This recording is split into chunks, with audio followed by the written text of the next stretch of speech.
अमरावती नागपूर राष्ट्रीय महामार्गावरील तिवसा बस स्थानकासमोर महिंद्रा थार आणि बुलेरो पिकअप वाहनामध्ये भीषण अपघात झाला।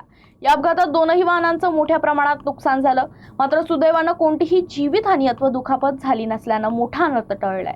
मात्र या अपघातानं काही काळ तणावाचं वातावरण निर्माण झालं होतं।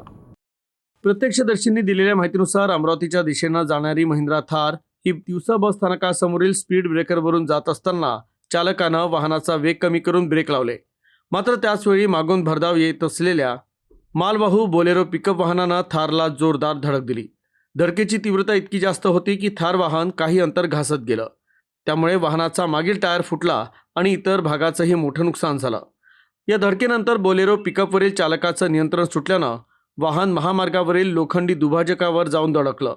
विशेष बाब म्हणजे अपघात झाला त्यावेळी शाळा सुटण्याची वेळ असल्यानं परिसरात विद्यार्थ्यांची आणि नागरिकांची वर्दळ होती।